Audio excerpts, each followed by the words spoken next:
Hello students, welcome to Rise Ice YouTube channel. আমি অমিত কিরণ চৌধুরী। আজকে আমরা ডিপ অ্যানালাইসিসে 16 ফাইন্যান্স কমিশন নিয়ে আলোচনা করব। তোমরা সকলেই জানো, সকালবেলা আমাদের টিম দ্য হিন্দু নিউজ পেপারে ইউপিএসসি সংক্রান্ত যেই নিউজগুলি ইম্পর্টেন্ট সেগুলোর একটা তালিকা দেয় এবং সেখান থেকেই আমাদের 16 ফাইন্যান্স কমিশন নিয়ে আলোচ্য বিষয়। তো শুরু করা যাক। তো 16 ফাইন্যান্স কমিশনটা কেন ইম্পর্টেন্ট সেটা আগে দেখে নিই। দেখো, যদি তোমরা দেখতে পাও যে 2021 ইউপিএসসি মেইনসে জিএস 2 তে এই কোয়েশ্চেনটা এসেছিল। এটা ছিল যে 14th ফাইন্যান্স কমিশনের ইমপ্যাক্ট কি আছে? স্টেটের ফিসকাল ইমপ্রুভমেন্টে 14th ফাইন্যান্স কমিশনের ইমপ্যাক্ট। তাহলে কি হলো গিয়ে যে ফাইন্যান্স কমিশনটা যেহেতু পিআইকিউতে এসছে, তাই এই টপিকটা ফাইন্যান্স কমিশন টপিকটা ইউপিএসসির দিক থেকে খুবই ইম্পর্টেন্ট। আমরা দেখিনি যে এটা এখন নিউজে কেন আসলো।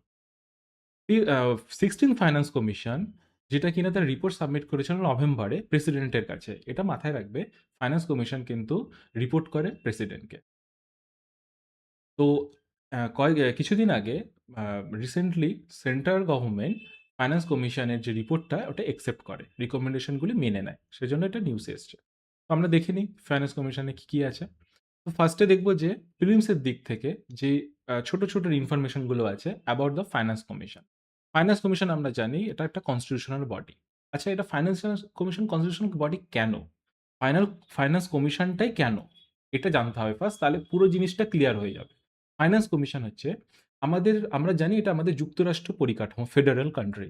তো ফেডারেল কান্ট্রিতে কি ট্যাক্স সব জায়গা থেকে আসছে, স্টেটের থেকেও আসছে, সেন্টার থেকেও আসছে। একসাথে ট্যাক্সটা কালেক্ট হচ্ছে। তো ট্যাক্সটা ডিভাইড হবে কিভাবে? এটা কে ডিসাইড করবে? সেন্টার কি শুধু একা ডিসাইড করবে না স্টেট ডিসাইড করবে? তাহলে তো কেউ মানে পক্ষ নিতে পারে। সেন্টার নিজের কাছে বেশি রাখতে পারে বা স্টেট নিজের কাছে বেশি রাখতে পারে। তার জন্য একটা কমিশন গঠিত হয়, সেটা হচ্ছে ফাইন্যান্স কমিশন। আমাদের কনস্টিটিউশনাল মেকাররাই এই আ আ এই বডিটাকে ক্রিয়েট করে গেছিল আর্টিকেল 280 এর আন্ডারে।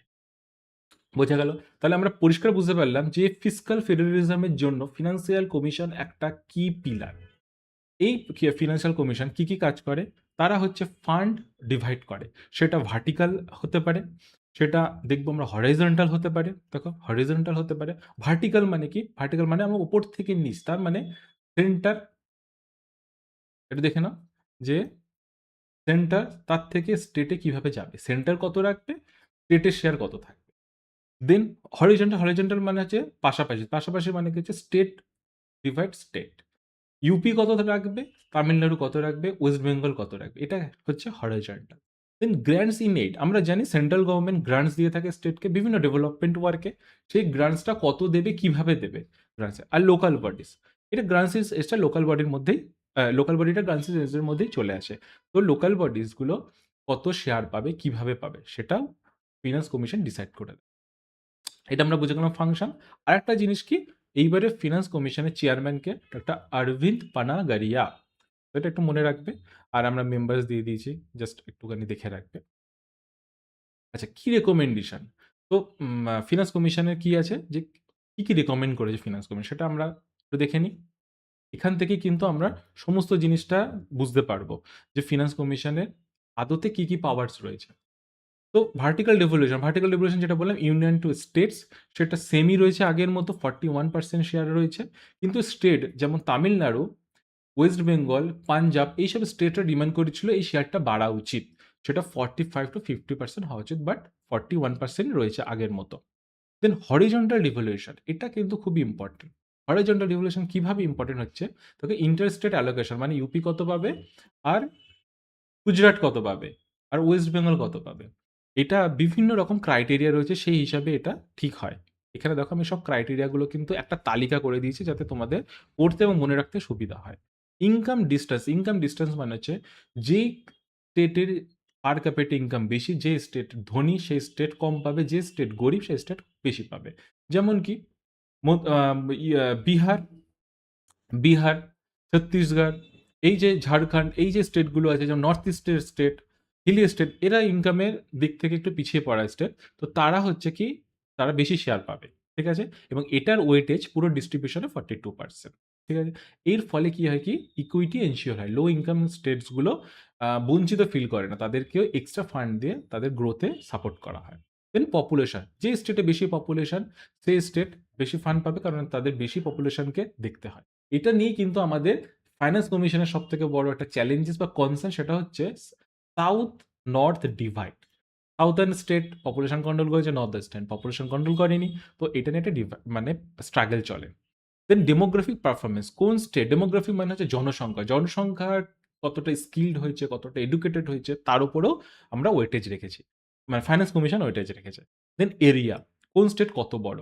এখন গোয়াকে যতটা ফান্ড দেওয়া হবে তার থেকে নিশ্চয়ই বেশি দেওয়া হবে উত্তরপ্রদেশকে, বা সাপোজ পন্ডিচেরিকে যতটা ফান্ড দেওয়া হবে তার থেকে নিশ্চয়ই ওয়েস্ট বেঙ্গলকে বেশি ফান্ড দেওয়া হবে, কারণ আয়তনে আমরা অনেক বড় অনেক বড় রাজ্য। তো সেই হিসাবে একটা ওয়েটেজ করা হয়েছে। দেন ফরেস্ট অ্যান্ড ইকোলজি, কোন স্টেট ফরেস্টে ইনভেস্ট করছে, ফরেস্ট বাড়াচ্ছে, তো সেক্ষেত্রে তাকে বেশি ফান্ড দেওয়া হবে। তো সেটারও একটা ওয়েটেজ করা হচ্ছে 10%। কিন্তু এইবার একটা ইন্টারেস্টিং জিনিস হচ্ছে ওপেন ফরেস্ট করা হয়েছে। তার মানে ধরুন কোন স্টেটের আয়তন কম, তাহলে কি সে ফরেস্টের মানে যে লাভটা সেটা নিতে পারবে না? পারবে। যদি সে রাস্তার ধারে ফরেস্ট নির্মাণ করে, সেটাকে ওপেন ফরেস্ট বলা হচ্ছে। ওপেন ফরেস্ট কনসেপ্টটা এই জন্য। তাহলে সেও তাকেও বলছে যে আমি তোমাকে এক্সট্রা ফান্ড দেবো যদি তুমি এই কনসেপ্টটাও কাজে লাগাও। দেন কন্ট্রিবিউশন টু জিডিপি, এটা কিন্তু পুরো নিউ একটা ডাইমেনশন দেওয়া হয়েছে, নিউ ক্রাইটেরিয়া।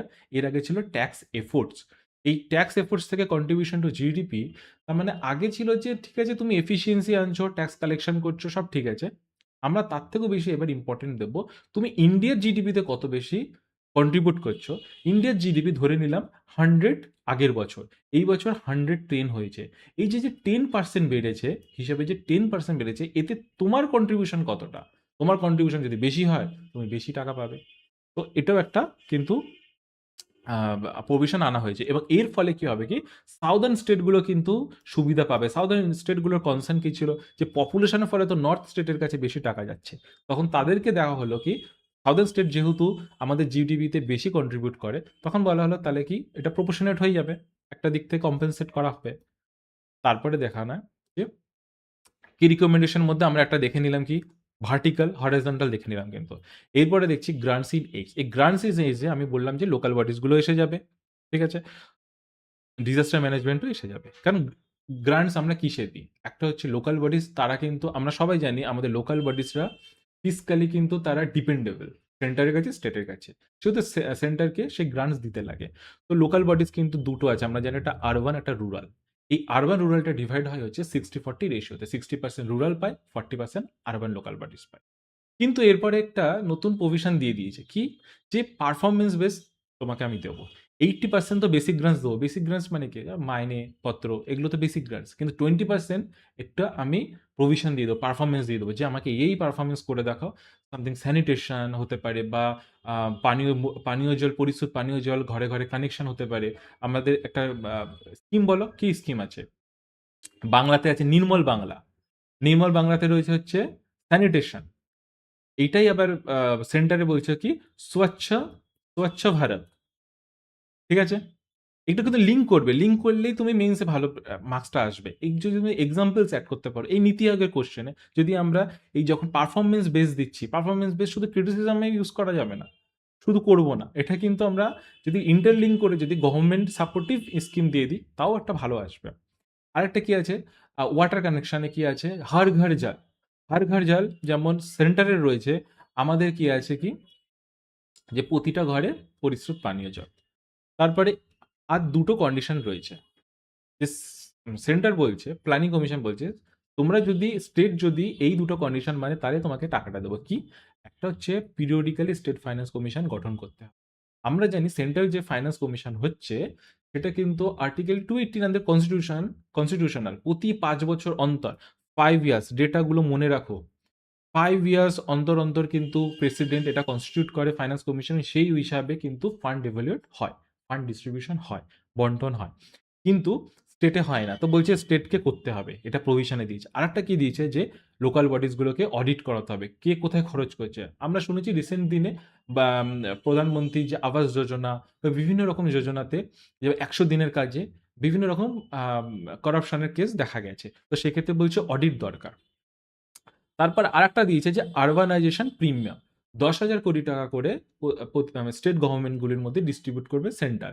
সেটা কিসের জন্য, যেমন আরবান পেরিফেরি, আমরা একটা বাংলাতে ওয়ার্ড শুনেছি শহরতলি, কলকাতার শহরতলি। তো শহরতলিগুলো কিন্তু পপুলেশন অনেক বেশি এবং তাদের আরবান ছোঁয়া দেখা যায়।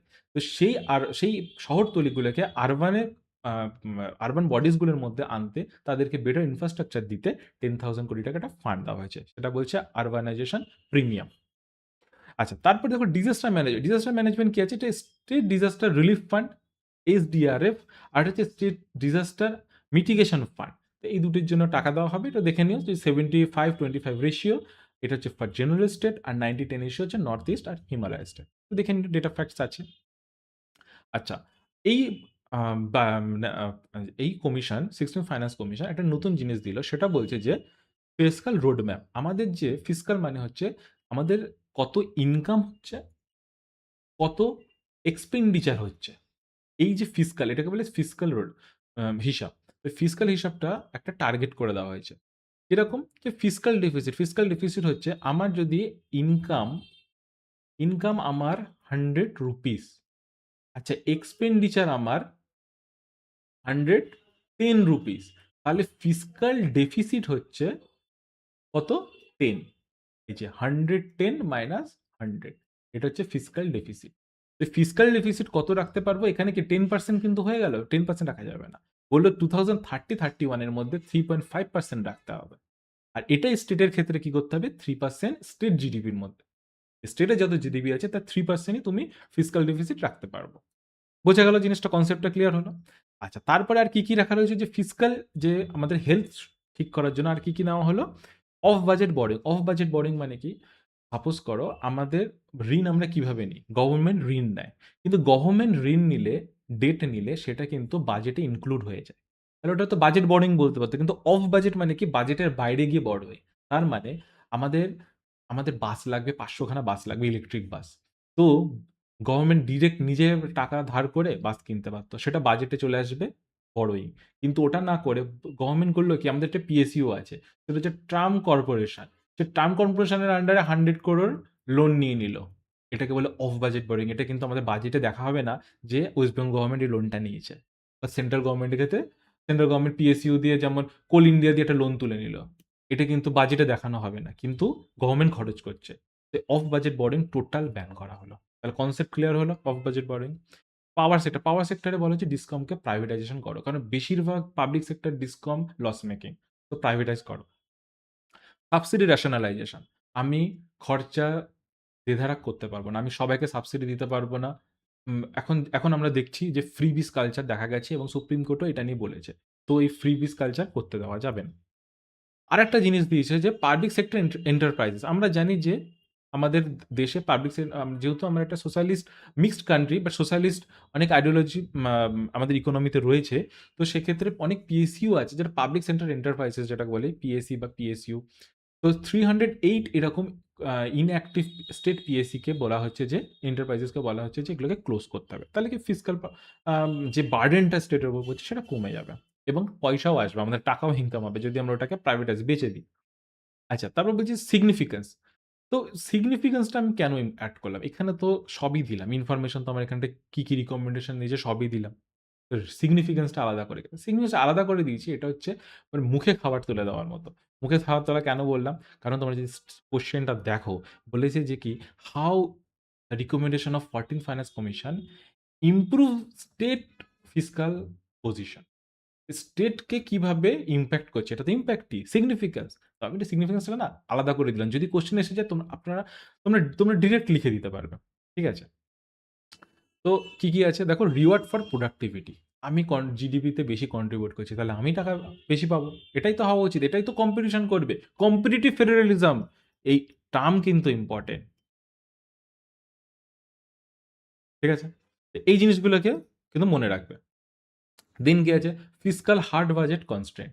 তার মানে কি? যে অফ বাজেট বরং এগুলোকে আমি ক্লোজ করে দিলাম। তার ফলে কি হলো কি? যে ফিসকাল যে একটা ডিসিপ্লিন সেটা আমাদের বাজেটে দেখা যাবে। Then third tier autonomy. Third tier autonomy মানে হচ্ছে পঞ্চায়েতি সিস্টেম কথা বা লোকাল বডিজ এর কথা বলছে। এর ক্ষেত্রে কি হচ্ছে? 20% যে গ্রান্ট দিচ্ছি সেটা তাদেরকে পারফরম্যান্স বেস। পারফরম্যান্স করছে, টাকা পাচ্ছে। তো তাদেরকেও একটা লোকাল বডি ট্রান্সফর্মে একটা অটোনমি দেওয়া হলো। Balance federalism. ব্যালেন্স ফেডারালিজম মানে কি? ডেমোগ্রাফি পারফরম্যান্স করেছে। সাউদার্ন কান্ট্রি ডেমোগ্রাফিক পারফরম্যান্স করেছে। টাকা বেশি পাবে। ফেডারালিজম ব্যালেন্সড হচ্ছে। কারণ ইউপি, বিহার বেশি পপুলেশনের জন্য যদি টাকা পেয়ে থাকে, সাউদার্ন স্টেট তামিলনাড়ু, কর্ণাটকা কেন পাবে না? তামিলনাড়ু, কর্ণাটকা কি করছে? আমি ডেমোগ্রাফিক, দেখো আমি পপুলেশন কন্ট্রোল করেছি, আমি ডেমোগ্রাফিককে তাদেরকে এডুকেশন দিয়েছি, স্কিল দিয়েছি, টাকা পাবে। আমি ফরেস্ট কভার করছি, টাকা পাবে। Micro stability can a macro sorry macro stability for 2047। যদি আমার ধার কম থাকে, আমি যদি কম ধার নিয়ে সংসার চালাই, আমার স্টেবিলিটি, ইকোনমিক স্টেবিলিটি থাকবে কি থাকবে না?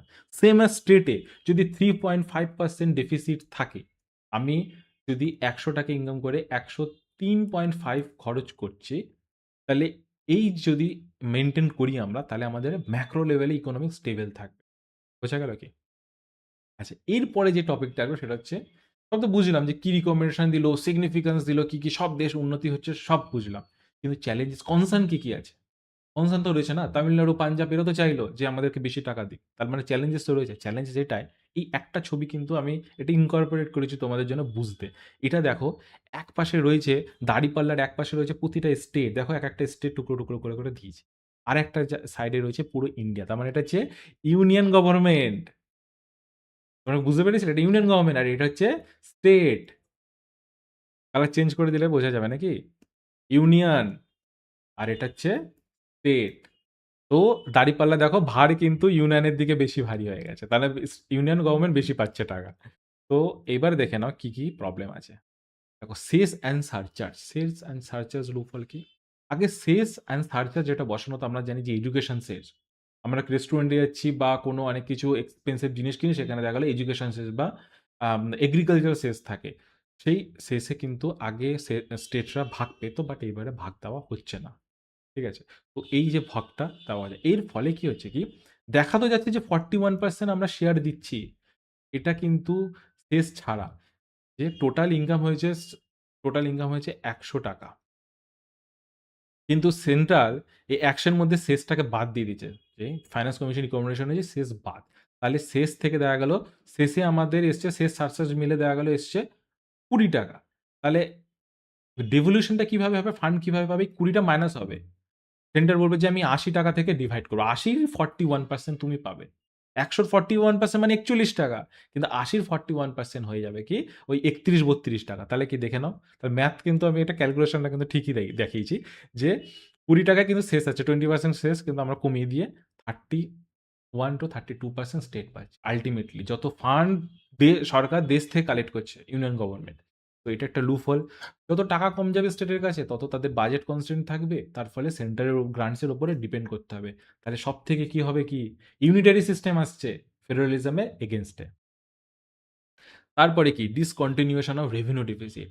আচ্ছা, আমরা জানি যে আমরা রেভিনিউতে, ইকোনমিতে আমরা যদি পড়ে থাকি যে আমরা রেভিনিউ ডেফিসিট আমরা রাখি না। নেটে রেভিনিউ সমান থাকে। তো আমরা ডেফিসিট মানে জানি যত ইনকাম তত ব্যয়। তো রেভিনিউ ডেফিসিট হলে সেন্ট্রাল গ্রান্ট দিয়ে ওটাকে ঠিক করে দেয়। বিশেষ করে ওটা হচ্ছে যেই স্টেটগুলোতে ইন্ডাস্ট্রিয়ালাইজেশন কম, হিমালয়ান স্টেট, অর যেগুলো একটু গরিব স্টেট রয়েছে, যেগুলো ব্যাকওয়ার্ড স্টেট রয়েছে, গরিব থেকে ব্যাকওয়ার্ড স্টেট। তো তাদের ক্ষেত্রে যখন রেভিনিউ ডেফিসিটের গ্রান্টস দিচ্ছে না, তাদের ক্ষেত্রে সেই ক্রাঞ্চটা দেখা যাবে। সেটা কোন স্টেট তুমি দেখে না, মানে রয়েছে হিলি স্টেট, হিমাচল প্রদেশ, উত্তরাখণ্ড, যেগুলো টপোগ্রাফিক্যাল কনস্ট্রেন্ট রয়েছে, পাহাড়ি ইন্ডাস্ট্রি সম্ভব, নদীর এক্সট্রা টাকা নেই, তো রেভিনিউ কিভাবে সাপোর্ট দেবে? এই একটা সমস্যা রয়েছে। আচ্ছা, তারপরে কি রয়েছে যে efficiency versus equity, north south debate. আমি কিন্তু এই টপিকটা আগেই তোমাদের ইন্ট্রোডিউস করে দিয়েছি যে পপুলেশন বেসিস যদি 2021 সেন্সাস ধরা হয়, তাহলে ইউপি, বিহার বেশি টাকা পাবে, নর্থের স্টেটগুলো বেশি পাবে, সাউথের স্টেট কম পাবে। এই একটা রয়েছে। আচ্ছা, পারফরমেন্স বেস যখন হয়ে যাচ্ছে, যে জিডিপিতে কন্ট্রিবিউটার কত হবে, তখন কি হবে? বিহার স্টেটরা, বিহার ইউপিরা সেই ডেভলিউশনটা পাবে না, যেটা তামিলনাড়ু, কর্ণাটকা পাবে। বোঝা গেল? এই একটা জিনিস রয়ে গেল। আর আছে এরোশন অফ স্টেট অটোনমি। কি erosion of state fiscal autonomy কি আছে? দেখো, 20% পারফরমেন্স বেসড। আমি তো আমার কথা হচ্ছে, ফাইন্যান্স কমিশন বসানো হয়েছিল টাকা ডিভাইড করে দেবে। স্টেট কোথায় খরচ করবে ওটা কারো ডিসাইড করতে পারে না, কারণ আমরা ইউনিটারি গভর্নমেন্ট, এটা ফেডারেল গভর্নমেন্ট। তো ফেডারেল গভর্নমেন্টের বাইরে তাহলে তুমি কন্ডিশন করে আমাকে টাকা দিচ্ছ কেন? এটা হচ্ছে সব থেকে কনসার্ন স্টেটগুলো বলছে। ঠিক আছে? আমাকে পারফরমেন্স বেস মানেটা কি? তোমার পারফরমেন্স বেস, ঠিক আছে, পারফরমেন্স বুঝলাম যে তুমি ডিসিপ্লিন করার চেষ্টা করছো। কিন্তু সবার জন্য তো সেম পারফরমেন্স হতে পারে না। এখানে বেশিরভাগ ক্ষেত্রে দেখা গেল পারফরম্যান্স কি হচ্ছে স্পেসিফিক সেক্টর, তার মানে স্যানিটেশন, ওয়াটার। আমরা জানি সেন্ট্রাল গভর্নমেন্ট খুব পুশ করছে যে স্যানিটেশন যেন 100% ওপেন ডেফিকেশন ফ্রি স্টেট হয়। ঠিক আছে? ওপেন ডেফিকেশন ফ্রি ডিস্ট্রিক্ট হয়। আমরা জানি স্বচ্ছ ভারতের আন্ডারে। আবার সেম অ্যাজ হর ঘর জল। কিন্তু যে state already open defecation free হয়ে গেছে, অলরেডি তার হর ঘর জল রয়েছে, তার তো অন্য কিছু দরকার, তার ট্রি প্লান্টেশন দরকার রয়েছে, তার স্কিল ট্রেনিং দরকার রয়েছে। সেখানে তুমি পারফরমেন্সটাকে অ্যাড করোনি, তাতে সে 20% পাবে না। তো এই কনসার্ন গুলো দেখা যাচ্ছে যে তোমরা যে স্পেসিফিক সেক্টর চুজ করছো সেটা স্টেটগুলোকে ফলো করতে হবে। আমরা জানি যে ওয়েস্ট বেঙ্গল গভর্নমেন্ট, তামিলনাড়ু গভর্নমেন্টের সাথে সেন্টারের অনেক কিছু যে কনফ্লিক্ট দেখা দিচ্ছে কনস্টিটিউশনালি, সেটা এগুলো থেকেই আসছে। Then privatisation of discom, closure of many state PSC. State PSC গুলো স্টেটের আর্ম। এই সংস্থাগুলি দ্বারা স্টেট অনেকগুলি কাজ করে থাকে স্টেটে। তো সেক্ষেত্রে যদি ক্লোজারের নির্দেশ তুমি দিয়ে থাকো, তাহলে স্টেটের অটোনমিতে ক্ষুণ্ণ হবে। দেন আর কি আছে? Compliance driven federalism. আমি যেটা বললাম যে 3% অফ স্টেট জিডিপি তোমাকে ডেফিসিট ওইটুকু না, মানে তুমি 100 টাকা ইনকাম করে শুধু 103 টাকা খরচ করতে পারবে, এর বেশি পারবে না। যেই দিন আমার ইনকাম 100 টাকা হবে না, কিন্তু খরচটা তো আমরা জানি কি, মাস্টারের মাইনে তো দিতেই হবে, হেলথে ডক্টরের মাইনে দিতে হবে, আমার তো খরচ 103 টাকা, আমার ইনকাম হয়েছে 95 টাকা, আমাকে তার মধ্যে 3%টাকে ব্রিজ করতে হবে। তখন টাকাটা আমি কোথায় পাবো? তো তখন কি হবে কি, হেলথ, এডুকেশন, সোশ্যাল সিকিউরিটি স্কিমের টাকার পরিমাণ কমে যাবে। তো স্টেটের কি হবে কি, স্টেট ফিসকালে প্রবলেমে পড়বে। আচ্ছা, এইবার দেখি মেজার্স কি হতে পারে, মানে কোন জিনিসগুলো আমরা করলে এই সমস্যা সমাধান। দেখো, সুন্দর সুন্দর পয়েন্ট রয়েছে। রিফর্মিং ডিভিজিবল পুল কি, যে আমরা বললাম না যে সেস সারচার্জ শেয়ার করা উচিত। সেস সারচার্জ কিন্তু সব স্টেট থেকে তো কানেকশন হচ্ছে না, তাহলে তাদেরকেও শেয়ার করা উচিত। তাহলে অ্যাকচুয়ালি তারা 41%টা পাবে। অ্যান্ড দেন তারপরে কি আছে দেখো, এনহ্যান্সিং স্টেট রেভিনিউ অটোনমি।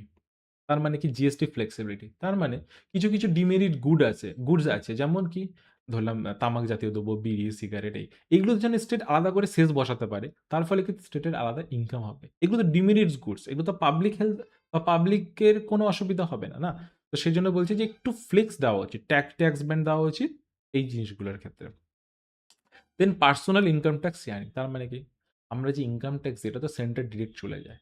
তো বলছে যদি এই ইনকাম ট্যাক্সও যদি আমরা শেয়ার দিই, তাহলে কি হবে, যে স্টেটগুলো ভালো ডেভেলপমেন্ট করছে সেখানে ইনকাম ট্যাক্স বাড়বে, ইনকাম ট্যাক্স বাড়লে তারাও তার শেয়ার পাবে, তাহলে সব স্টেট আরও গ্রোথে মন দেবে। তো ইনকাম ট্যাক্সও শেয়ারিং এর কথা বলা যায়, এটা খুব ভালো কনসেপ্ট কিন্তু।